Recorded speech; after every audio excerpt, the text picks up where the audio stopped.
Herkese merhabalar, kanalıma hoş geldiniz. Bugün sizlere yepyeni yöntemle tavada kolay, pratik bir şekilde hazırlayabileceğiniz çıtır çıtır lahmacun tarifiyle geldim. Sizleri çok bekletmeden hemen tarife geçiyorum. Tarifim için ilk olarak yoğurma kabına 5 bardak un, 1 tatlı kaşığı tuz ekledikten sonra ortasını havuz şeklinde açıyorum. Yaklaşık 1 bardak kadar su ekledim. Yavaş yavaş hamurumu yoğurmaya başlıyorum. Suyu azar azar dikkatli bir şekilde eklemeye özen gösterin. 2 bardaktan biraz daha fazla su kullandım. Unun markasına ve kalitesine göre değişkenlik gösterebilir. Lütfen kontrollü ekleyin.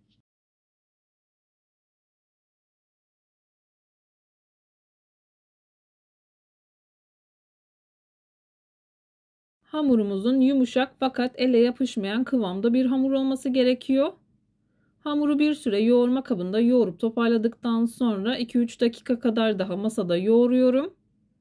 Bu tarz tarifler yaparken dikkat etmeniz gereken en önemli nokta özlü ve güzel bir hamur yoğurmaktır. Hamuru ne kadar güzel yoğurursanız yaptığınız hamur işi tariflerinden o kadar memnun kalırsınız.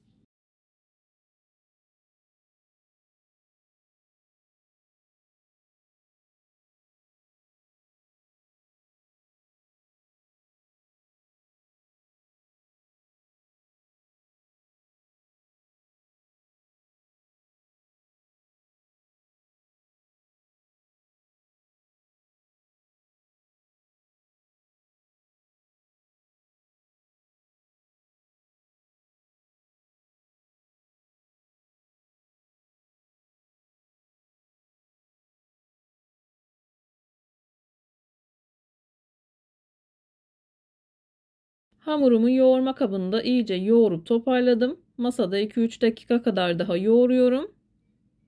Hamurun kıvamını görüyorsunuz. Oldukça yumuşak bir hamur fakat ele yapışmayan kıvamda bir hamur. Hamuru iyice yoğurduktan sonra buzdolabı poşetinin içerisine alıyorum. Yaklaşık yarım saat kadar dinlendiriyorum.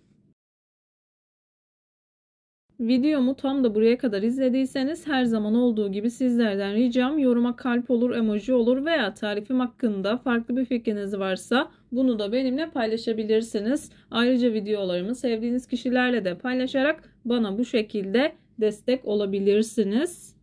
Hamurum dinlenirken bu arada ben de lahmacunun iç harcını hazırlamaya başlıyorum. Bunun için malzemelerimi robotta çekiyorum. Malzemeleri videonun altındaki açıklama kısmına mutlaka ekleyeceğim. 3-4 adet kuru soğan, 3 adet domates, 3 adet kapya biber, 2 tane yeşil biber, 2 tane acı biber, yarım demet maydanozu robotta çekiyorum. 3 diş sarımsak da kullanabilirsiniz. Çok fazla sarımsak sevmediğimiz için ben kullanmadım bu tarifte. Ayrıca yarım kilo kadar kıyma kullanacağım. Kıyma orta yağlı olursa çok daha lezzetli oluyor. Bütün malzemelerimi robota koyup bu şekilde çekiyorum. Videonun çok fazla uzun olmaması için bazı kısımlarını kestim. İster istemez uzun oluyor. Robotta çektikten sonra kıymanın üzerine ekledim.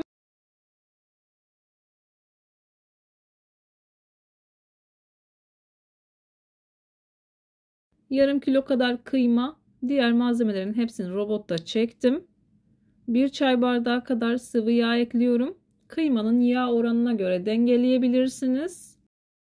Baharatlarını ekliyorum. Tuz, pul biber, karabiber ve birazcık toz kırmızı biber kullandım. Yine kendi damak tadınıza göre ayarlayabilirsiniz. İçerisine kullandığım salçalar ev yapımı olduğu için ben tuzunu biraz eksik kullandım. 1 yemek kaşığı kadar karışık salça kullandım. Domates ve biber karışık.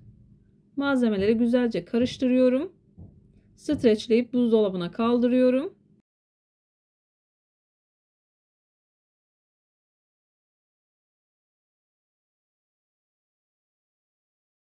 Lahmacun içini isterseniz önceden de hazırlayabilirsiniz. Bu arada hamurum dinlendi. Hamuru yuvarlak bir forma getiriyorum. Tam da bu aşamada belirtmek istiyorum. İç harcı bu hamura göre çok fazla. Yarı ölçüden de yapabilirsiniz. Ben yarısını pide şeklinde hazırladım. Yarısını da bu şekilde hazırladım. Yani 10 bardak undan hazırlarsanız iç harcınız yeterli gelecektir. Videonun altındaki açıklama kısmına mutlaka ayrıntılı bir şekilde belirteceğim. Bezelerimi hazırlıyorum. Bezeleri hazırladıktan sonra üzerini kapatıp yaklaşık 10 dakika kadar dinlendiriyorum ki daha rahat bir şekilde açılsın.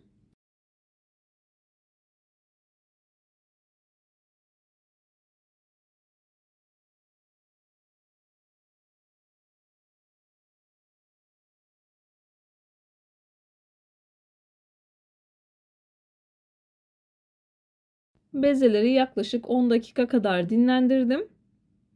İlk bezemi tezgaha alıyorum. Altını üstünü güzelce unladıktan sonra oklava yardımıyla açıyorum.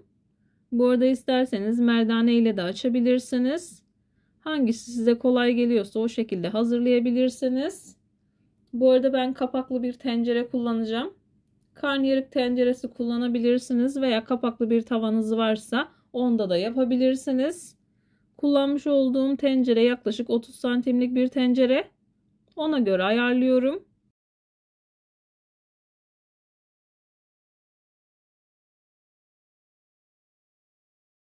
Hemen hızlı bir şekilde bir tane daha açıyorum. İç harcını koyup pişirmeye başlayacağım.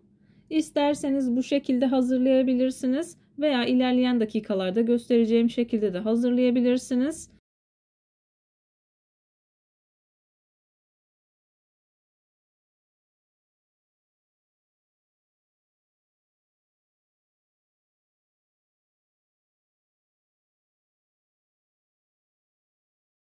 Lahmacun bu şekilde hazırlandığı zaman elimizin üzerine aldığımız zaman ister istemez lahmacunun şekli bozulabiliyor. Üzerine ağırlık geliyor. Kıymada biraz sulu olduğu için hamur kendini salabiliyor. Kesinlikle hiç beklememesi gerekiyor.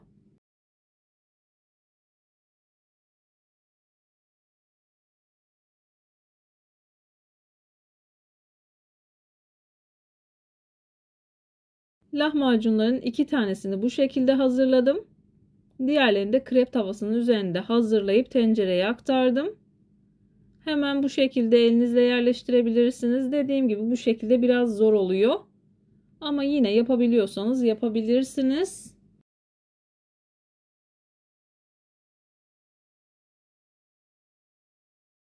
Kapağını kapatıyorum. Kısık ateşin üstünde bir ateşte pişiriyorum. Yaklaşık 3-4 dakika kadar sürüyor.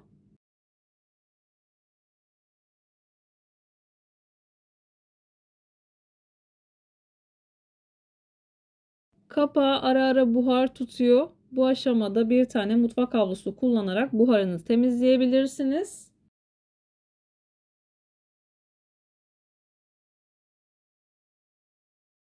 Kesinlikle çiğlik kalmıyor. Gerçekten çok güzel oluyor. Çıtır çıtır oluyor. Ben bütün lahmacunları pişirdikten sonra uygun bir fırın tepsisine alıyorum. 200 derecelik fırında bir 5 dakika kadar hem pişiriyorum hem de ısıtıyorum. O şekilde servis ediyorum. İster istemez ilk yaptığımız lahmacunlar soğuyabiliyor ve lezzeti gidebiliyor. Ama bu şekilde yaptığınız zaman sıcak sıcak servis edebilirsiniz. Lahmacunun altı çok güzel bir şekilde kızardı. Kesinlikle lahmacunları pişirdikten sonra üst üste değil de bir sofra bezinin üzerinde yan yana koyuyorum. Krep tavasının üzerinde hazırladım. Gördüğünüz gibi çok rahat bir şekilde yerleştirdim.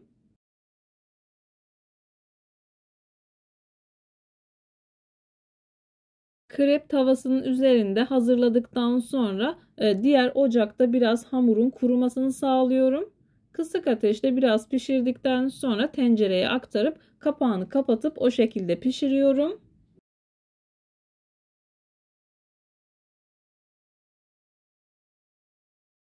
Ayrıntılı bir şekilde görebilmeniz için hemen bu şekilde hazırlıyorum. Hamuru açtım. Krep tavasının içerisine yerleştirdim. İç harcını sürüyorum. Ocağımın altını açıyorum. Kısık ateşte hamurun biraz kurumasını sağlayıp daha sonra diğer lahmacun piştikten sonra hemen onu kolay bir şekilde aktarıyorum.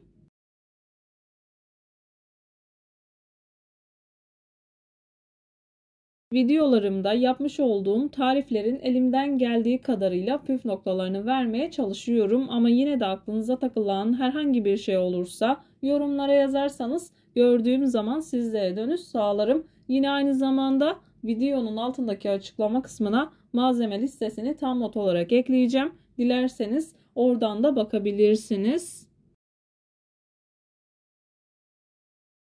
Lahmacunların hepsini bu şekilde pişirmeye devam ediyorum. Sizler lahmacunun güzelliğini izlerken bu arada ben de videonun sonuna gelmek üzereyim. Sizlere veda edeyim.